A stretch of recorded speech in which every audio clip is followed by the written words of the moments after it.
करीब साल भर हो गए जब चीनी सेना ने लद्दाख सीमा पर गतिरोध पैदा करने की साजिश रची। उस दौरान विवाद ऐसा बढ़ा कि अब तक सुलझ नहीं पाया है। इस दौरान जहां एक तरफ विवाद जारी था, तब विवाद को सुलझाने के लिए दोनों देश कई दौर का वार्ता कर रहे हैं ताकि विवाद को खत्म किया जा सके।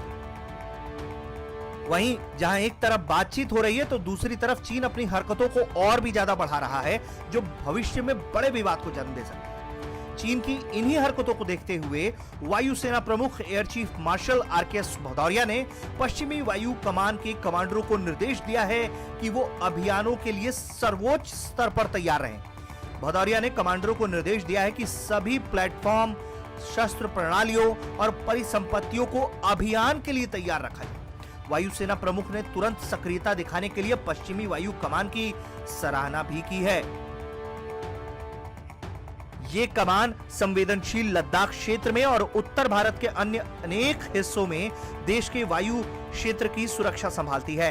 एयर चीफ मार्शल भदौरिया ने कमांडरों को निर्देश दिया है कि सभी प्लेटफॉर्म और शस्त्र प्रणालियों को सर्वोच्च स्तर पर तैयार रखें। कमांडरों ने उत्तरी सीमा पर देश के सामने आने वाली सुरक्षा चुनौतियों पर विस्तार से चर्चा की है।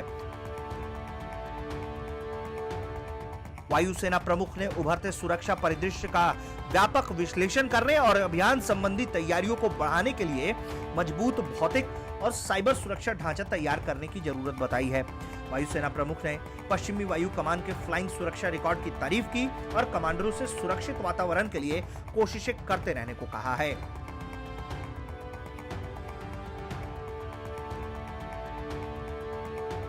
वहीं दूसरी तरफ भारत की थल सेना भी पूरी तरीके से चौकन्नी है। इसी कड़ी में सेना प्रमुख जनरल मनोज मुकुंद नरवणे हिमाचल प्रदेश के साथ लगती चीनी सीमा का जायजा लेने पहुंचे। सेना प्रमुख ने अग्रिम चौकियों का निरीक्षण किया। नरवणे ने कहा है कि भारतीय सेना दुश्मन की हर नापाक कोशिश का मुंहतोड़ जवाब देने में सक्षम है। खैर, सीमा पर चीन ने अब तक बहुत सी कोशिशें की ताकि वो भारत पर दबाव बढ़ा सके, लेकिन भारतीय सेना के जवानों ने उसे हर मोर्चे पर मात दी। नतीजा ये रहा कि चीन जैसा अकड़ू और घमंडी देश बातचीत की मेज पर आया और वो अपने सैनिकों को पीछे हटाने पर भी राजी हुआ। हालांकि चीन के साथ तनाव कम करने को लेकर अब भी कई मोर्चों पर बातचीत जारी है और दोनों ही देश बातचीत के जरिए मामले को सुलझाने के लिए तैयार हैं।